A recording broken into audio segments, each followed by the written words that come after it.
இந்த பதிவை பார்க்கக்கூடிய மக்கள் யாரா இருந்தாலும் கொஞ்சம் திருந்துங்க. துரு பிடிச்சது நல்லா யூஸ்டு லாடம் இது, அதாவது குதிரையோட பின்னங்கால இருந்து எடுத்த லாடம். இருக்க ஆன்மீக நாசமா போறது உறுதி. கேப்பையில நெய் வடிதுனா கேன. அவரோட பதிவுல பாத்தீங்கன்னா ஒரு குதிரை லாடப்பா வாங்கி நீங்க வீட்டு வாசல்ல கட்டுங்க, ஜோடி வந்து தரேன்றார். அடக்கடவுளை குதிரையுடைய லாடங்களை கொண்டு வந்தா வெற்றியுடைய அடையாளம், அதிர்ஷ்டம் நம்மள தேடி வரும்ன்ற ஒரு கருத்து வந்து நிலவி இருக்கு. இன்ஸ்டால சும்மா இல்லாத வீட்டுல உட்காந்து ரீல்ஸை பார்த்துக்கிட்டு இருக்கிற நம்ம ரீல்ஸ் மோகத்துல வாங்கிடுவோமே 10 வாட்டி வருதே அப்படின்னு சொல்லி அதையும் வாங்கி தொலைச்சிடுறோம். இருக்கிற பணத்தை அழியுறதை தவிர மேல் கொண்டு பணம் வந்து வரத்துக்கு உண்டான வழியை வந்து நம்ம கத்துக்க மாட்டோம். இத உங்களோட வாசக்கால்ல யூ வடிவத்துல மாட்டிருங்க. ஒவ்வொரு வெள்ளிக்கிழமையும் இதுக்கு மஞ்சள் குங்குமம் வச்சாலே போதும். குதிரைக்கு போடாம குதிரை லாடம் வாங்கிக்கங்க, அதிர்ஷ்டம் வரும் உங்க எல்லாருக்கும். ரேஸ்ல ஓடக்கூடிய குதிரைகளுக்கு லாடம் பயன்படுத்தக்கூடாதுன்னு ஆர்டர் இருக்குது. எப்படி உங்களுக்கு எங்க இருந்து அவ்வளவு குதிரை லாடம் கிடைக்குது? இவங்க எங்க இருந்து வாங்குறாங்க? இதெல்லாம் அவங்க தெளிவா போடணும். ஊனமுட்ட ஒரு குதிரை காலில் இருந்து எடுக்கப்பட்ட ஒரு குதிரை லாடம், உயிர் போன குதிரையிலிருந்து எடுக்கப்பட்ட லாடம், இதெல்லாம் இருந்ததுன்னு வச்சுக்கோங்களேன், என்ன ஆகும்னே சொல்ல முடியாது. ஐயோ, பூசணிக்காய் விளக்க ஏத்துறது, வாழைப்பழ விளக்கு ஏத்துறது, தேங்காய் விளக்கு ஏத்துறது, ஒரு படி மேல போய் ஊமத்தங்காய் மாலை போட்டு ஊமத்தங்காய் விளக்கு ஏத்துறது, இதெல்லாம் தப்பான வழிபாட்டு முறை. இதெல்லாம் மக்கள் புரிஞ்சுக்கணும். ஹோமங்களே கடையில் செய்யக்கூடாதுமா. கணபதி ஹோமம் செய்யறாங்க எல்லாம் புதுசா திறந்து, அதுவே செய்யக்கூடாதுன்ற செய்யக்கூடாது. இஷ்டத்துக்கு இந்த ஓமம் அந்த ஓமம்னு கமர்ஷியலா எல்லாம் மாறி போச்சு. அரை மணி நேரத்துல 1 மணி நேரத்துல பொருளோட வராங்க, 4 பேர் வராங்க, கத்துறாங்க. அவன் என்ன சொல்றான்னு இவனுக்கு புரியல, இவன் என்ன கேட்கறான்னு அவனுக்கு தெரியல. வேலை முடிஞ்சு போது எழுந்து போனா பணத்தை கட்டுறாங்க.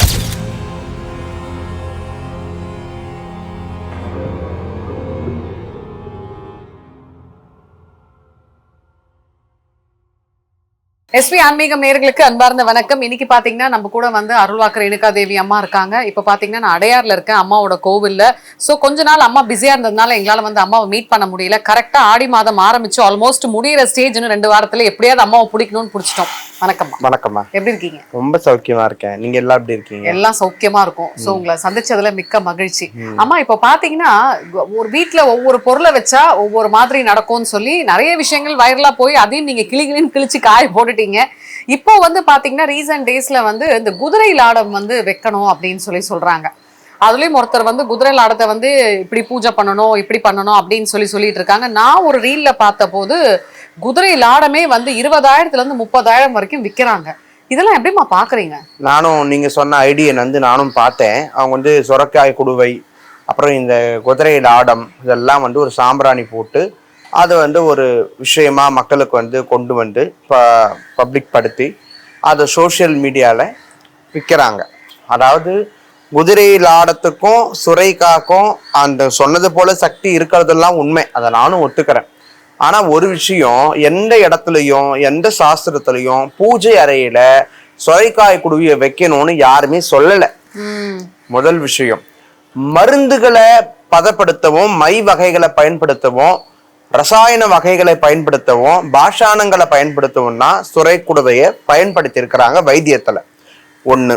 2வது, குதிரை லாடம் அப்படின்னு வச்சு அதை அதிர்ஷ்டத்தை கொண்டு வர்றதுக்கு அதுக்கு வந்து சில குறிப்பிட்ட காரணங்கள் இருக்கிறது. எந்த குதிரையில இருந்து லாடம் எடுக்கணும் அப்படின்னா, கன்று போட்ட குதிரையின் லாடத்தை தான் எடுக்கணும். பெண் குதிரையின் லாடத்தை தான் நம்ம எடுக்கணும். குறிப்பா வந்து எல்லா குதிரைக்கும் ஆண் வர்க்கத்தை சேர்ந்த குதிரைக்கு தான் லாடம் கட்டுவாங்க, சரிங்களா? பெண் குதிரைக்கு எல்லாத்துக்கும் கட்டிட மாட்டாங்க. அது வீரியமிக்க சில குதிரைகளை சில இடங்கள்ல வச்சு பராமரிச்சுட்டு இருந்தாங்க. அதாவது குதிரைன்னு சொல்லும் பொழுது கோவில்கள்லயும் சரி படைகள்லயும் சரி முக்கிய பொறுப்புகள் வகித்த ஒரு விலங்கினம் தான் குதிரை. இன்னைக்கு நம்ம பீச்ல ஹார்ஸ் ரைடு மாதிரி போறதுக்கு மட்டும், ரேஸ்ல போறதுக்கு மட்டும் தான் பாக்குறோம். ஆனா அது பல இடங்கள்ல, பல முக்கியமான இடங்கள்ல போருக்கான வெற்றிக்கான அடையாளமா இருந்ததுனாலதான் குதிரையுடைய லாடங்களை கொண்டு வந்தா வெற்றியுடைய அடையாளம், அதிர்ஷ்டம் நம்மள தேடி வரும்ன்ற ஒரு கருத்து வந்து நிலவி இருக்கு. இது மாந்திரிகர்களாலேயோ அல்லது கை தேர்ந்த வல்லுநர்களாலேயோ பூஜை முறைகளை பின்பற்றி வரவங்க மூலயமா அதுக்குண்டான பூஜையை முடிச்சு அந்த குதிரை லாடத்தை கொண்டு வந்து வீட்டுல கட்டினா நம்மளுக்கு பலன் இருக்கும். இப்போ ஒரு பொதுவான கருத்தை வச்சுக்கிட்டு மக்களை ஏமாத்துற விஷயமா இந்த மாதிரி சுரை குடுவை, குதிரை லாடம், அப்புறம் இந்த பாலமணி, பவளமணி, என்னென்ன இருக்கோ எல்லாத்தையும் மக்கள் தலையில கட்டிட்டு இருக்கிறாங்க. இன்ஸ்டால சும்மா இல்லாத வீட்டுல உட்காந்து ரீல்ஸை பார்த்துக்கிட்டு இருக்கிற நம்ம ரீல்ஸ் மோகத்துல வாங்கிடுவோமே 10 வாட்டி வருதே அப்படின்னு சொல்லி அதையும் வாங்கி தொலைச்சிடுறோம். இருக்கிற பணத்தை அழியுறதை தவிர மேல் கொண்டு பணம் வந்து வரத்துக்கு உண்டான வழியை வந்து நம்ம கத்துக்க மாட்டோம். நான் என்ன சொல்ல வரேன் அப்படின்னா, இந்த பதிவை பார்க்கக்கூடிய மக்கள் யாரா இருந்தாலும் கொஞ்சம் திருந்துங்க. என்ன திருந்தணும் அப்படின்னா, ரீல்ஸ் எல்லாம் பாக்குறீங்க, எல்லாம் பண்றீங்க, அவங்க என்ன தொழில் செய்யறாங்க, எப்படி ஒரு பொருளை ஒரு விலை நிர்ணயம் பண்ணி வீட்டுல இருந்து ஒரு தொழில் தொடங்குறாங்க, அதை ஃபாலோ பண்ணி வேற ஏதாவது நீங்க தொழில் தொடங்குங்க. அவங்க கிட்ட போயிட்டு குதிரை லாடம் வாங்குறது, சொரக்காய் குடுவை வாங்குறது, என்னென்ன முடியுமோ எந்தெந்த பொருள்லாம் விலை போலையோ இதெல்லாம் ஒரு விலை வச்சு இன்னைக்கு விற்கிறதுக்கு ஆரம்பிச்சுட்டாங்க. புரியுதுங்களா? அதுக்கப்புறம் பாத்தீங்கன்னா ருத்ராட்ச மாலை, இதெல்லாம் வந்து நிறைய விஷயங்கள், நியமனங்கள், விதிமுறைகள் சொல்லப்பட்டிருக்குது. அதெல்லாம் தாண்டி பயன்படுத்தக்கூடியதுதான் பூஜைகள்ல.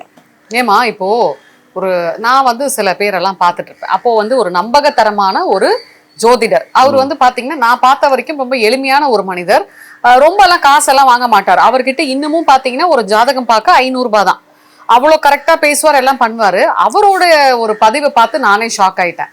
அவரோட பதிவுல பாத்தீங்கன்னா, ஒரு குதிரை லாட வாங்கி நீங்க வீட்டு வாசல்ல கட்டுங்க, ஜோடி வந்து 7000க்கு தரேன்றார். அடக்கடவுளை, இவருமா அப்படின்ற மாதிரி எனக்கு ஒரு மாதிரி ஷாக் ஆயிடுச்சு.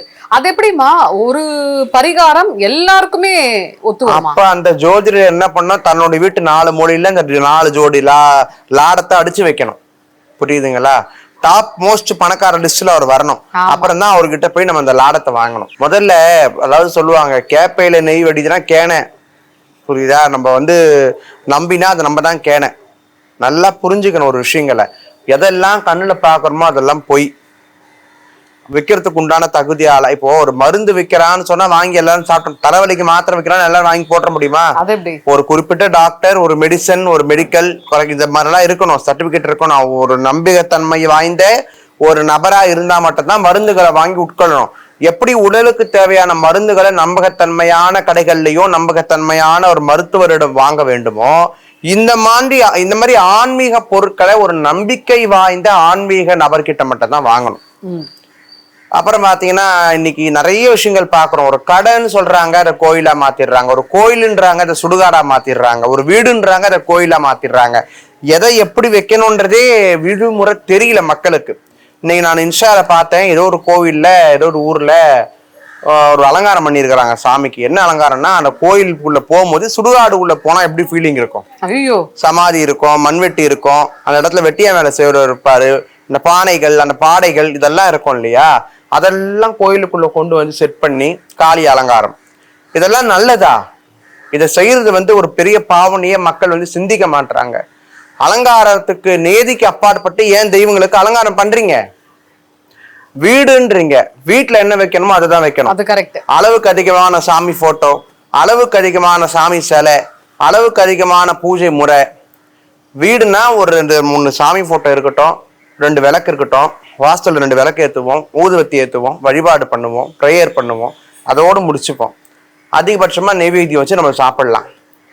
வீட்டுக்குள்ள வந்து நீங்க சாமிங்களை சிங்காரிக்கிறது, கலசங்க வைக்கிறது, என்னென்னமோ மாந்திரிக பூஜைகளை செய்யறது, பூசணிக்காய் விளக்கை ஏத்துறது, வாழைப்பழ விளக்கு ஏத்துறது, தேங்காய் விளக்கு ஏத்துறது, ஒரு படி மேல போய் ஊமத்தங்காய் மாலை போட்டு ஊமத்தங்காய் விளக்கு ஏத்துறது, எதிரிகளை அழிக்கிறதுக்காக அவங்க ஒரு மீடியால சொன்னா அதை நம்ம வீட்டுல பண்றது, இதெல்லாம் தப்பான வழிபாட்டு முறை. இதெல்லாம் மக்கள் புரிஞ்சுக்கணும்.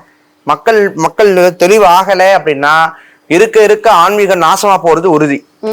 ஏமா இப்போ நீங்க சொல்றீங்கல்ல, இந்த மாதிரி வந்து குதிரை லாடத்துல வந்து குட்டி போட்ட அந்த இதுதான் வந்து வைக்கணும் அப்படின்னு சொல்லிட்டு, உண்மையாலுமே அப்படி நீங்க சொல்லக்கூடிய அந்த குதிரை லாடத்தை வச்சா என்ன பலன் வீட்டுல எதிர்பார்க்கலாம்? குதிரை லாடம் அப்படின்னு ஒரு விஷயம் வந்து ஒரு மாந்திரிகரால கைப்பற்றப்பட்டு சில குறிப்பிட்ட இன வகை குதிரைகள் கிட்ட இருந்து கைப்பற்றப்பட்டு அந்த குதிரை லாடங்களுக்கு சில பூஜை முறைகளை சுத்திகள் செய்து சில மந்திர ஏற்றங்கள் செய்து அதை கொண்டு வந்து வீட்டுல வச்சோம் அப்படின்னா அதிர்ஷ்டம் நம்மளை தேடி வரும். இந்த லாட்டரி டிக்கெட், சூதாட்டம், அப்புறம் இந்த குதிரை ரேஸ் மேல பணம் கட்டுறவங்களுக்கு எல்லாம் இது செட் ஆகும். எல்லாருக்கும் செட் ஆகாது. புரியுதுங்களா? அதோடைய அடையாளம் தான் அது. இதுக்கும் அதுக்கும் சம்பந்தம் கிடையாது. இதை பத்தி முழுசா விவரங்கள் தெரியாதவங்க தான் அதை வந்து ஒரு பெரிய விஷயமா இன்னைக்கு பண்ணிட்டு இருக்கிறாங்க. இன்னொரு விஷயமா நான் பாக்குறேன், ஒரு விளக்கு கடை, ஒரு அம்மா வந்து விளக்கு கடை வச்சிருக்காங்க, ஃபேமஸா நல்லா பண்றாங்க. அதெல்லாம் நானும் பார்த்தேன். ஆனா ஒரு விஷயம் என்னன்னா, வராகி விக்கிரகம் வச்சு பூஜைகள் நடத்துறாங்க, கடையில பூஜை நடத்துறாங்க. இதெல்லாம் எந்த அளவுக்கு வந்து சாஸ்திரங்கள்ல சொல்லப்பட்டது அப்படின்றது எனக்கு தெரியல. கோவில்களுக்கு போய் செய்யணும். கோவில்னு ஒண்ணு இருக்குன்னா அந்த இடத்துல எல்லாமே செய்யலாம். நம்ம வழிபாட்டு முறை அலங்காரம் பண்ணலாம், அர்ச்சனை பண்ணலாம், மாலை சாத்தலாம், தேர் ஏத்தலாம், பல்லக்கு தூக்கலாம். வீடுகள்லயோ கடைகள்லயோ செய்யக்கூடாதுன்றேன். ஹோமங்களே கடைகள் செய்யக்கூடாதுமா. கணபதி ஹோமம் செய்யறாங்க எல்லாம் புதுசா தொடரணும், அதுவே செய்யக்கூடாதுன்ற. செய்யக்கூடாது. வீடுகள்லயே பசுமாட்டுல தொழுவத்துலதான் ஹோமங்கள் வளர்க்கப்படணும்னு சொல்லி இந்து சாஸ்திரங்கள் சொல்லுது, வேதங்கள் சொல்லுது. வீட்டுல வந்து செய்யக்கூடாது. நம்ம இஷ்டத்துக்கு இந்த ஹோமம் அந்த ஹோமம்னு கமர்ஷியலா எல்லாம் மாறி போச்சு. அரை மணி நேரத்துல 1 மணி நேரத்துல பொருளோட வராங்க, 4 பேர் வராங்க, கத்துறாங்க. அவன் என்ன சொல்றான்னு இவனுக்கு புரியல, இவன் என்ன கேட்கறான்னு அவனுக்கு தெரியல. வேலை முடிஞ்சு போது எழுந்து போறான், பணத்தை கட்டுறாங்க. கேட்டா நாங்க எல்லாமே பண்ணோம், எல்லாம் பண்ணிதான் கடை தரணும். கடை எங்களுக்கு வியாபாரமே இல்லை. இன்னைக்கு ஜாதகத்தை ஜோதிடத்தை நம்பியக்கூடியவங்க, ஹோமத்தை பண்ணக்கூடியவங்க, குதிரலாடம் வாங்கி கட்டுறவங்க எல்லாம் பணக்காரா இருக்கணும் அப்படின்னா விற்கிறவங்க தான் முதல்ல பணக்காரா இருக்கணும். அதை உற்பத்தி பண்றவங்க தான் முதல்ல பணக்காரா இருக்கணும். குதிரையில ஆடத்திற்கென்று குதிரைக்கென்று பயன்படுத்தப்பட்ட ஒரு லாடத்தை ஒரு கம்பெனி தயாரிக்குது.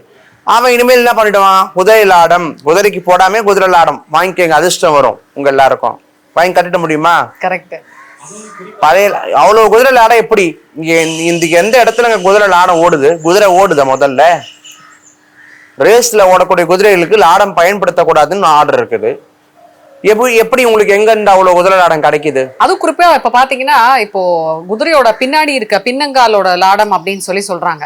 சோ அதெல்லாம் எப்படிக்கா நம்ம எடுத்துக்க முடியும்? அதுதான் நான் சொல்றேன். இப்போ வந்து எந்த குதிரைங்களுக்கு லாடம் கட்டி வச்சிருக்கிறாங்க, இவங்க எங்க இருந்து வாங்குறாங்க, இதெல்லாம் அவங்க தெளிவா போடணும். புரியுதுங்களா? ஊனமுட்ட ஒரு குதிரை காலில் இருந்து எடுக்கப்பட்ட ஒரு குதிரை லாடம், உயிர் போன ஒரு குதிரையிலிருந்து எடுக்கப்பட்ட லாடம், இதெல்லாம் இருந்ததுன்னு வச்சுக்கோங்களேன், என்ன ஆகும்னே சொல்ல முடியாது. இதெல்லாம் கொண்டு வந்து நம்ம வந்து குதிரை லாடம் உங்களுக்கு வந்து அதிர்ஷ்டம் கொடுக்கறதுன்னா நீங்க போட்டீங்கன்னா வாங்கக்கூடியவங்க முட்டாள். கடன் வாங்கி வாங்கக்கூடிய அந்த கடன் கூட அடையாது.